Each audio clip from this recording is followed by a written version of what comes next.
It's been 6 months since the Epstein Files Transparency Act was passed into law in the United States, introduced to Congress by Democrat Ro Khanna, but there's another lawmaker who can take credit for it reaching the House floor.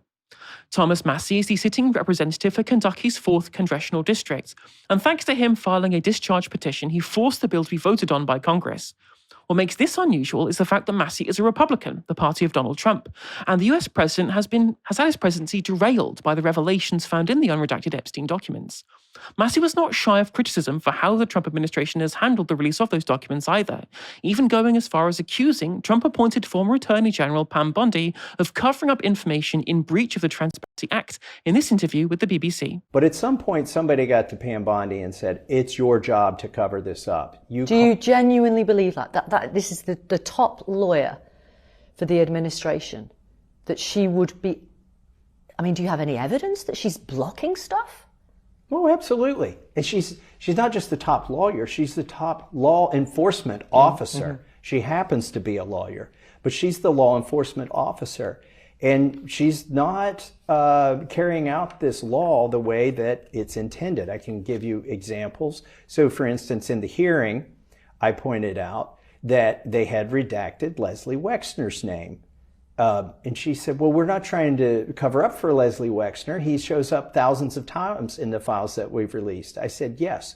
But in the one instance where your own department, the FBI, thought he was a co-conspirator, that in a child sex trafficking case, that is the instance where it was blocked out. And so my question to her was a serious one, and I still haven't got an answer. Who blocked it out? It's not the first time Trump and Massie have locked horns either. As a staunch libertarian, he opposed Trump's Big Beautiful Bill on the grounds of it spiraling the US deficit. But perhaps the greatest break with Trump's leadership is with his close relationship with Israel and his support for the country's genocidal war on the Gaza Strip. One of the only Republican lawmakers to vote against such bills as the affirmation of Israel's right to exist, the emergency military aid package to Israel in the wake of Operation Al-Aqsa flood in October 2023, and subsequently he also called for all military aid to Israel to be cancelled, tweeting this: "Nothing can justify the number of civilian casualties, tens of thousands of women and children, inflicted by Israel in Gaza in the last 2 years. We should end all US military aid to Israel now." On top of this, he also angered the pro-Zionist lobby by announcing a bill to force AIPAC to register as a foreign agent just days before the primary election. It's no secret that under the second Trump administration, the Republican base has morphed into a cult of personality around Donald Trump. And during this year's round of congressional primaries, Trump-backed candidates have consistently beaten incumbents across the United States. And with Thomas Massie, the president had some scores to settle.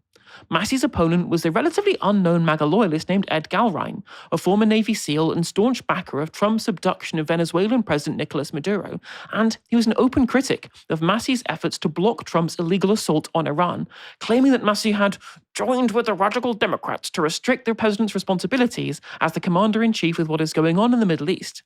And that's all that Trump and AIPAC needed to hear, and the super PACs got to work. They turned it into the most expensive primary race in US history, overtaking the pro-Zionist lobby's successful attempt to unseat progressive Jamal Bowman.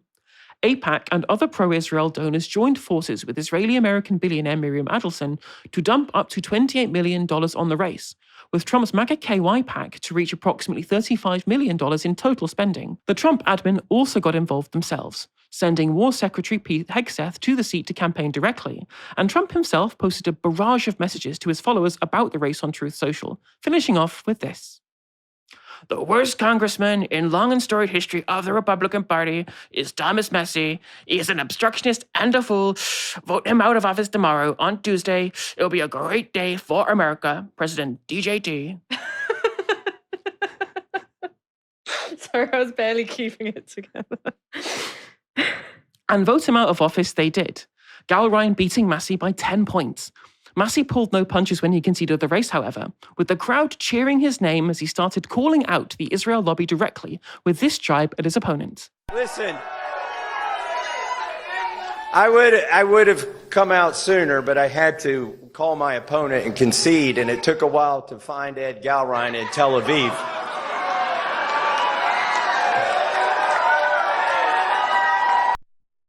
Later, Massie called out the people he exposed in the Epstein files. And we need basic decency. We need basic decency. That's what the Epstein Files Transparency Act was all about. By the way, today is the 6-month anniversary of the Epstein Files Transparency Act. We've taken out 24 CEOs, an ambassador,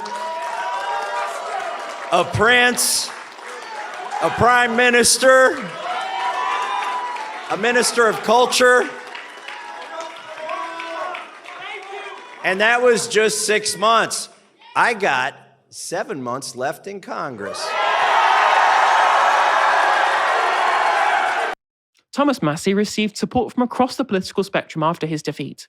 Here's former Republican Congresswoman Marjorie Taylor Greene, no relation.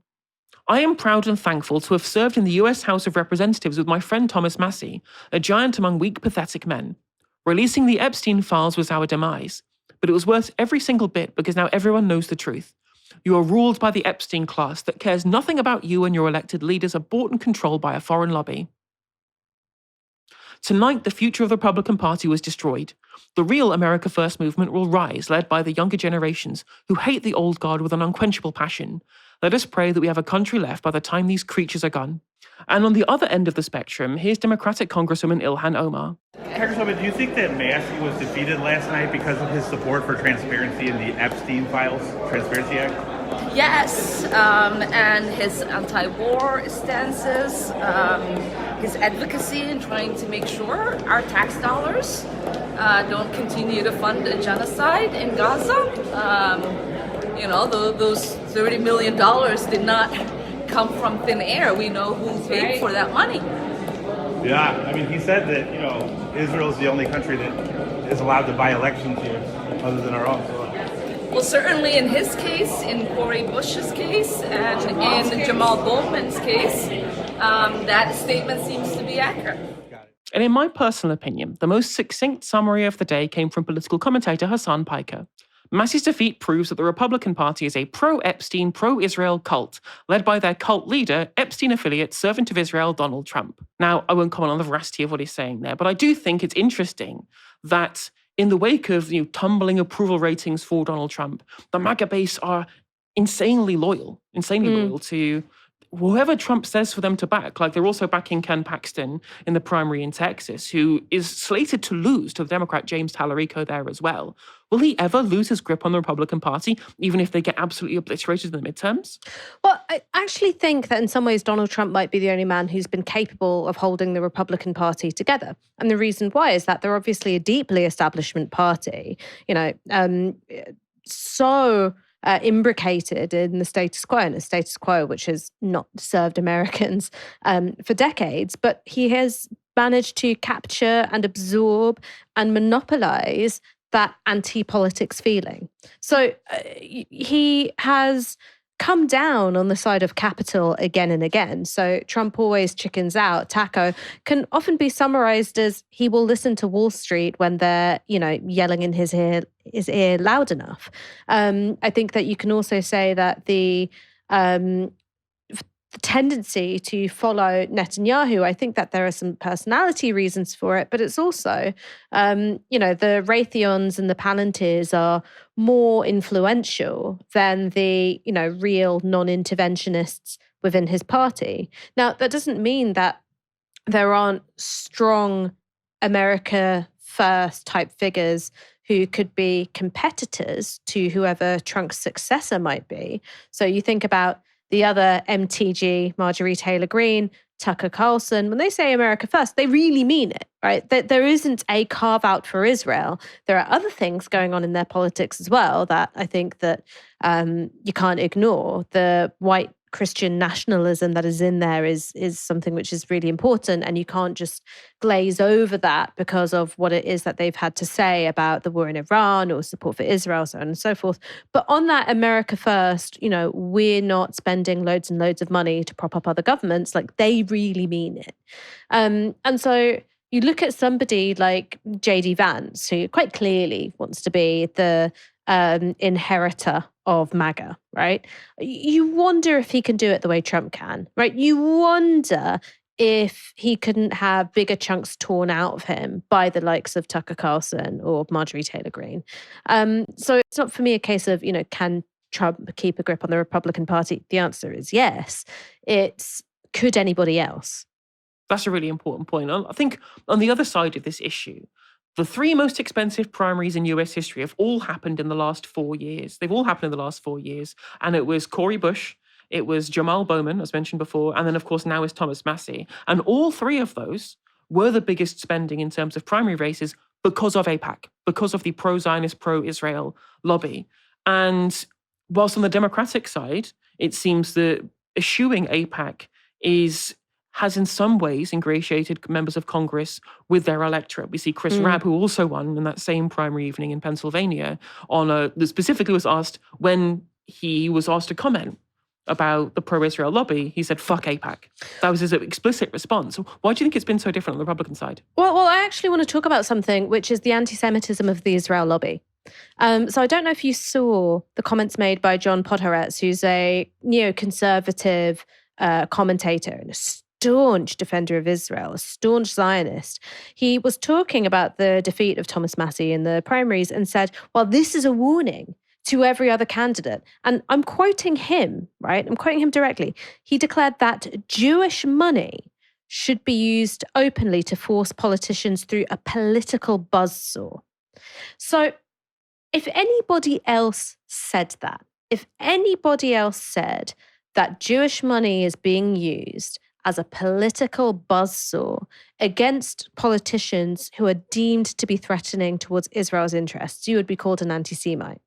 But because that is coming from somebody who is a staunch advocate for Israel, he's just stating facts.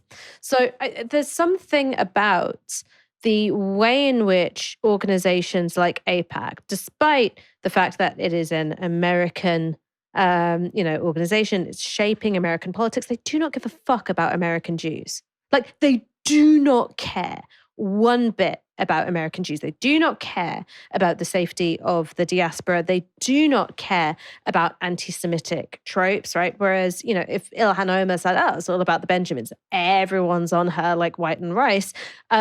Because the real dividing line isn't whether or not you use anti-Semitic tropes, it's whether or not you are hostile to Israel's interests. Like, that is the only thing that matters.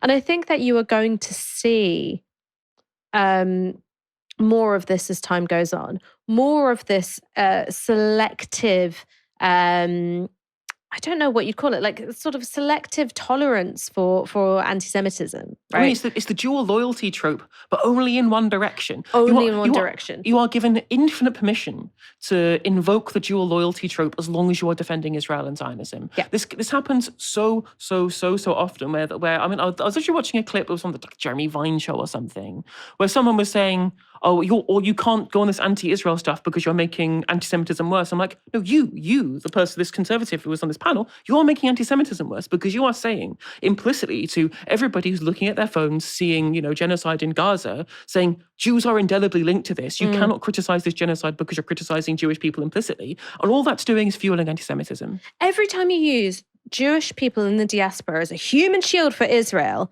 you are increasing anti-Semitism. You are, because you are doing the anti-Semitism, right? You are saying the existence of these people in the diaspora is inherently linked to this country that's abroad. Like, congratulations, you've invented anti-Semitism from first principles. There's that. And then the other thing is the creation of resentment. That's the thing. John Podhoretz, I'm assuming that he's Jewish. I'm just making that assumption based on the sort of use of the words we and our when he's saying, we have to use what it means there are at our disposal. Assuming that he is himself Jewish. There is this recklessness, which is what do you think this is going to make people think about Jewish people? If you say, I think we should weaponize our money and we should turn it into a political buzzsaw. You care more about a state which is not your own, right? It's thousands of miles away, more than you care about your family members, your friends, your neighbors, your colleagues, even yourself. It's crazy. It is absolutely crazy, absolutely crazy.